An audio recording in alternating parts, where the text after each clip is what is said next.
जी अस्सलाम वालेकुम। तो आज से स्टार्ट करेंगे। हमारा ऑपरेटिंग सिस्टम का चैप्टर 4 सीपीयू शेड्यूलिंग के हवाले से है।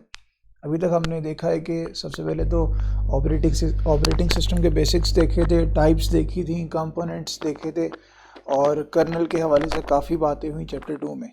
3 में जैसे ही आए तो सारी डिस्कशन हमारी प्रोसेस के हवाले से थी। प्रोसेस होता क्या है, प्रोसेस, फिर हमने उसकी स्टेट्स वगैरह देखी, हमने पीसीबी देखा, हमने प्रोसेस की क्रिएशन और टर्मिनेशन देखी और इसी तरह से थोड़ी बहुत डिस्कशन हमने थ्रेड्स के हवाले से भी की। हमारा नेक्स्ट चैप्टर है सीपीयू की शेड्यूलिंग के हवाले से, जिसको प्रोसेस शेड्यूलिंग भी कहा जाता है।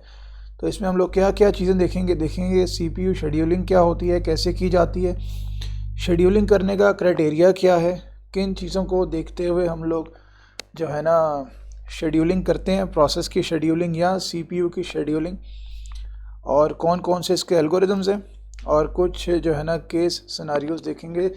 हम सिचुएशंस देखेंगे कि यहाँ पर आप जो है ना इस सिनारियो में फ़लाना एल्गोरिदम लगाएं या फ़लाना एल्गोरिदम लगाएं, उनको कंपेयर करें।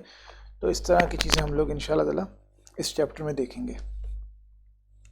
चलते हैं नेक्स्ट अपना अब टॉपिक की तरफ। सीपीयू शेड्यूलिंग क्या चीज़ है, इसके हवाले से अगर हम बात करें तो सीपीयू शेड्यूलिंग क्या है। Scheduling is used to find out which process to run first and for how much time. जिस तरह हम पहले भी बात कर चुके हैं कि एक सीक्वेंस क्या होगा प्रोसेसेस के चलने का, पहले कौन सा प्रोसेस, फिर कौन सा प्रोसेस चलेगा, और सेकेंडली जो प्रोसेस चलेगा, ठीक है, जो प्रोसेस चलेगा वो कितनी देर के लिए चलेगा। ये दोनों चीज़ें कंप्लीट करती हैं शेड्यूलिंग, ठीक है। और अब अगर हम बात करें सीपीयू शेड्यूलिंग की, या जैसे पहले भी कहा मैंने प्रोसेस शेड्यूलिंग एक ही बात है।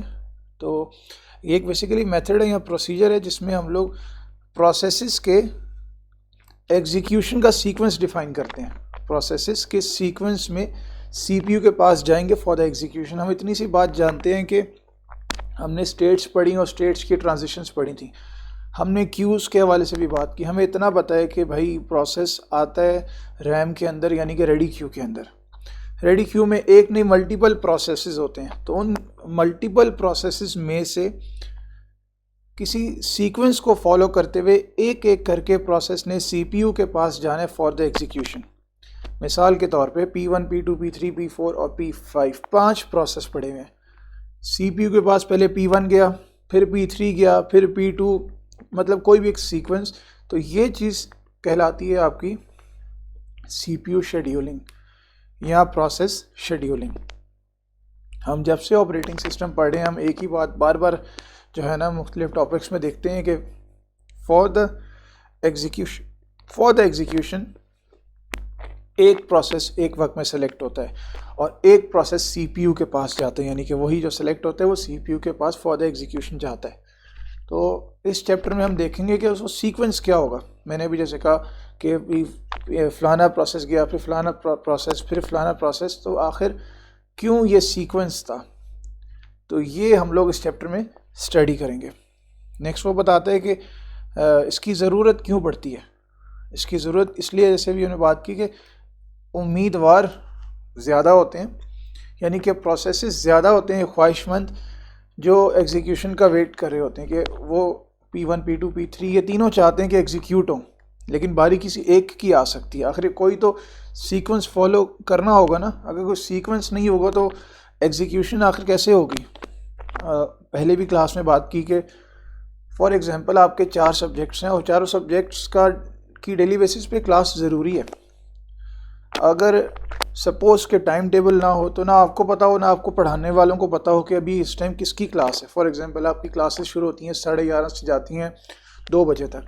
कोई तो सीक्वेंस होगा ना, पहले सब्जेक्ट 1 की क्लास होगी, फिर सब्जेक्ट 2 की क्लास होगी, फिर सब्जेक्ट 3। अच्छा, ये मंडे का टाइम टेबल है, ट्यूसडे का, हर दिन का डिफाइंड टाइम टेबल है। तो वो टाइम टेबल असल में क्या स्केजुअल है ना आपका, कि इस स्केजुअल में आपकी क्लासेस होंगी। अब अगर इमेजिन अगर ये स्केजुअल ना हो, क्लासेस तो फिर भी होनी है, लेकिन वो क्लासेस बड़ी बेहंगम किस्म की होंगी।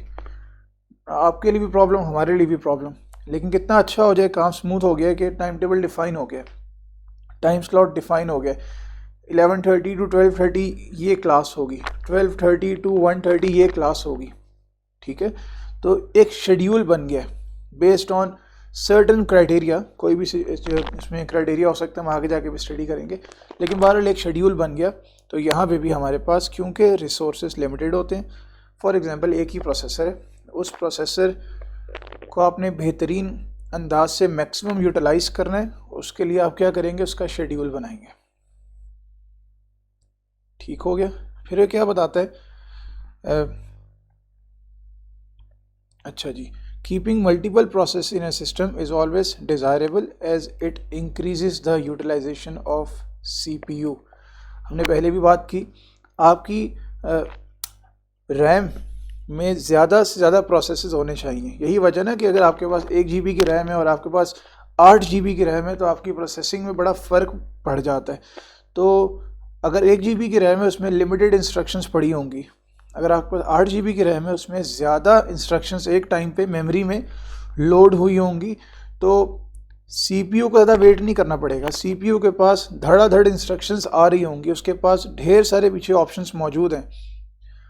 स्विचिंग का कॉन्सेप्ट साथ मिलाए ना, उसने कॉन्टीन्यूसली स्विच करते रहना, उसने कॉन्टीन्यूसली मल्टीपल प्रोसेसेस के बीच में स्विच करते रहना है। तो अगर बैकएंड पे ढेर सारे प्रोसेसेस पड़े होंगे तो वो ढेर सारे प्रोसेसेस में से अपने जो है ना स्विचिंग ज़्यादा स्पीडी अंदाज से कर पाएगा। ऑन द अदर हैंड अगर बैकएंड पे यानी कि मेमोरी के अंदर इंस्ट्रक्शंस ही लिमिटेड मौजूद होंगी और वो स्विचिंग करता है बड़ी फास्टली, तो CPU प्रॉपरली यूटिलाइज नहीं हो सकेगा, CPU का टाइम ज़ाया होगा। ठीक है, तो वो इसने यहाँ बात बताई कि मल्टीपल प्रोसेसेस को सिस्टम में रखना यानी कि रैम के अंदर रखना यानी कि मेन मेमोरी के अंदर रखना, ये बेहतर सिनारियो है। इसलिए कहा जाता है कि रैम की जो कैपेसिटी है वो ज़्यादा होनी चाहिए, वो आपके मोबाइल फ़ोन को, आपके लैपटॉप को ज़्यादा फास्ट बना देती है। क्योंकि नेक्स्ट पॉइंट है, CPU आइडल नहीं रहना चाहिए ना, क्योंकि whenever CPU gets idle, scheduler जो है ना, इसने स्विचिंग के हवाले से बात बता दी कि जैसे ही CPU के पास टाइम बचता है, जैसे ही वो स्विच करता है किसी और प्रोसेस, एक प्रोसेस कंप्लीट होता है या मूव करने लगता है, तो वो अगले प्रोसेस को from the main memory pick कर लेता है एग्जीक्यूशन के लिए। और हमें पता है कि रेडी क्यू मेंटेन हुई होती है आपकी मेन मेमोरी के अंदर। फिर ये क्या बताता है कि ये ज़रा इंपॉर्टेंट चीज़ है कि शेड्यूलिंग दो तरह की होती है। शेड्यूलिंग होती है प्री एम्प्टिव और दूसरी होती है नॉन प्री एम्प्टिव। इसको सादा अल्फाज में अगर कह लें, नॉन प्री एम्प्टिव प्रीएम्प्ट करना यानी कि अलाउ करना, नॉन प्री एम्प्टिव अलाउ ना करना, और ऑपोजिट क्या है, प्री एम्प्टिव प्रीएम्प्ट कर देना, अलाउ कर देना। ठीक है, अब क्या अलाउ कर देना, किसकी बात हो रही है, सबसे पहले बात करते हैं नॉन प्रीएम्प्टिव यानी कि अलाउ ना करना। ठीक है, इसका क्या मतलब है कि जब CPU एलोकेट हो जाएगा किसी एक प्रोसेस को, लेट से P1 वेट कर रहा था कि इसको CPU मिले, इसको CPU असाइन हो गया, CPU इसको एलोकेट हो गया। ठीक है, तो प्रोसेस क्या करेगा, उसको होल्ड रखेगा, उसको रिटेन रखेगा उस वक्त तक until the process itself switches from running state to the waiting state, या रनिंग स्टेट से अपने आप को रेडी स्टेट में खुद ना कन्वर्ट कर दे। ठीक है, या अपने आप को खुद टर्मिनेट ना कर ले। कहने का मकसद कि आप एक प्रोसेस को फोर्सफुली क्लोज नहीं कर सकते, आप एक प्रोसेस से फोर्सफुली CPU वापस नहीं ले सकते अनटिल अनलेस वो खुद अपना डिसीजन ना करे। मींस के एक प्रोसेस है P1, उसको CPU असाइन हो गया, दैट्स इट। अब अगर P1 चाहेगा तो CPU रिलीज करे, उससे CPU वापस नहीं लिया जा सकता, यानी कि उसकी एग्जीक्यूशन जारी रहेगी। तो इसको कहते हैं नॉन प्रीएम्प्टिव। कब तक जारी रहेगी, जब तक वो कंप्लीट ना हो जाए, जैसे लास्ट पॉइंट था, और फाइनली इट टर्मिनेट्स। एक P1 है, वो जब ख़त्म होगा तो उससे CPU वापस लिया जाएगा। ये होगा नॉन प्रीएम्प्टिव के अंदर। या इससे पहले जिसने बात की है, प्रोसेस चल रहा है, अगर वो अपने आप को जो है ना रनिंग से, हमें पता है ना CPU जब उसको मिलेगा तो वो रनिंग स्टेट में होगा। अगर वो अपने आप को खुद रनिंग स्टेट से रेडी में ले आए या अपने आप को खुद ब्लॉक कर ले तो और बात है, लेकिन अगर एक प्रोसेस को CPU मिल गया, उससे फोर्सफुली वापस जो है ना CPU वापस नहीं लिया जा सकता, तो ये कहलाता है नॉन प्रीएम्प्टिव। मैंने यानी कि बात की जैसे डिस्कशन स्टार्ट की थी कि नॉन प्रीएम्प्टिव मतलब अलाउ ना करना। P1 अगर चल रहा है तो P1 अपनी एग्जीक्यूशन के दौरान अपनी कंप्लीटनेस से पहले या खुद जो है ना स्टेट चेंज के अलावा किसी और प्रोसेस को CPU अलाउ ना करे। मैं P1 हूँ, मैं चल रहा हूँ, मैंने किसी और प्रोसेस को CPU नहीं देना, तो ये स्केजुलिंग कहलाएगी नॉन प्रीएम्प्टिव। कब तक? जब तक मैं कंप्लीट नहीं हो जाता, या मैं ब्लॉक नहीं हो जाता, या मैं जो हूँ ना वापस रेडी स्टेट में नहीं चला जाता। आमतौर पे ब्लॉक और रेडी स्टेट का इतना देखा नहीं जाता। ये बात की जाती है कि मैं P1 हूँ और मैं उस वक्त तक CPU किसी और को नहीं दूंगा जब तक मैं कंप्लीट नहीं हो जाता।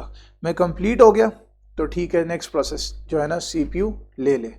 ये चीज़ नॉन प्रीएम्प्टिव कहलाती है। और ये सारी चीज़ें प्रीएम्प्टिव में ऑपोजिट है। एक प्रोसेस उसको जो है ना CPU मिला कुछ टाइम के लिए, कुछ टाइम बाद वो कंप्लीट हुआ है नहीं हुआ, वो वेटिंग स्टेट में गया नहीं गया, वो ब्लॉक हुआ है नहीं हुआ, वो वापस रेडी स्टेट में आया नहीं आया। एक प्रोसेस चल रहा है, उसको एक टाइम स्लॉट मिल गया, या जो है ना कोई भी क्राइटेरिया हो सकता है। एक प्रोसेस चल रहा है, उससे किसी भी टाइम CPU फोर्सफुली वापस लिया जा सकता है। उसे कहा जा सकता है कि अब आप CPU रिलीज करें। वो एग्जीक्यूट कर रहे हैं, वो कंप्लीट हुआ है नहीं हुआ, किसी भी वजह से, वो रीजंस आगे हम पढ़ेंगे, नीचे उसने एक्सप्लेन भी किया, मैं आपको बता भी देता हूँ। किसी भी वजह से हम प्रोसेस को कह सकते हैं कि आप CPU रिलीज करो, कंप्लीट हुआ है नहीं हुआ, तो ये चीज़ कहलाती है प्रीएम्प्ट। यानी कि वो प्रोसेस अलाउ कर देगा CPU किसी और प्रोसेस को कि मैं अभी नहीं चल रहा, ठीक है, कोई और चल जाए। रीज़न मुख्तलिफ हो सकते हैं, अभी देखते हैं। A process is forcibly released from the CPU by the operating system. बता रहे कि scheduler may suspend execution of a process before it is blocked और terminated in order to allocate the CPU to any other process. वही जो अभी मैंने आपसे बात की कि बेशक वो कंप्लीट हुआ है नहीं हुआ, बेशक वो ब्लॉक हुआ है नहीं हुआ, मतलब ब्लॉक हुआ है कि नहीं हुआ, टर्मिनेट हुआ है कि नहीं हुआ, स्केजुलर जो ऑपरेटिंग सिस्टम का पार्ट है वो क्या करेगा, वो जो है ना P1, लेट्स सपोज P1 और P2 है, P1 से वापस लेके P2 को CPU असाइन कर दे। ठीक है, मुख्तलिफ रीज़न हो सकते हैं, जैसे if a process with higher priority enters the system, मिसाल के तौर पे P1 चल रहे लेकिन इतने में P2 आ गया और P2 की इंपॉर्टेंस P1 से ज़्यादा है, तो P1 को सस्पेंड किया गया, रोका गया और CPU दे दिया P2 को। ये भी रीज़न हो सकता है। सेकेंड रीज़न ये भी हो सकता है कि a process with a higher priority is waiting for the execution in the ready queue. Means के बैकएंड पे रेडी क्यू के अंदर एक ऐसा प्रोसेस वेट करे जिसकी इंपॉर्टेंस ज़्यादा है, फिर इसकी प्रायोरिटी ज़्यादा है हो, तो हमें यानी कि आपके ऑपरेटिंग सिस्टम जो है ना, आपका ऑपरेटिंग सिस्टम उस प्रोसेस पे स्विच करवाएगा CPU को। ठीक है। और तीसरा रीज़न ये भी हो सकता है, जैसे मैंने डिस्कशन जहाँ से स्टार्ट की थी, कि मुख्तलिफ प्रोसेसेस हैं, उनको टाइम स्लाइस दे दिया, P1 P2 P3 3 प्रोसेसेस हैं। कंप्लीट कब होते हैं ये नहीं हमें पता, हाँ इतना पता है हमें कि इनको ना 2-2 सेकंड चलने की परमिशन है। P1 2 सेकंड चला, कंप्लीट हुआ है नहीं हुआ, उसका टाइम स्लाइस ख़त्म हो चुका है, उसका टाइम क्वांटम ख़त्म हो चुका है, तो उससे CPU वापस ले लिया जाएगा। P2 को मिल गया, 2 सेकंड चला, भाई टाइम स्लाइस पहले से डिफाइंड है, टाइम क्वांटम पहले से डिफाइंड है, तो P2 कंप्लीट हुआ नहीं हुआ, 2 सेकंड चल गया, वापस ले लिया उससे CPU। P3 की बारी आ गई, 2 सेकंड चला, वापस ले लिया।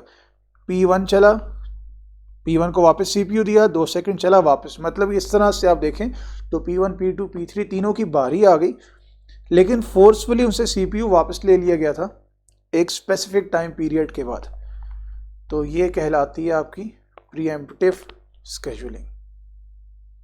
यहाँ तक हमने क्लास 2 बातें की, एक के शेड्यूलिंग क्या होती है, और बहुत इंपॉर्टेंट डिस्कशन किया हमने प्रीएम्प्टिव और नॉन प्रीएम्प्टिव स्केड्यूलिंग के हवाले से।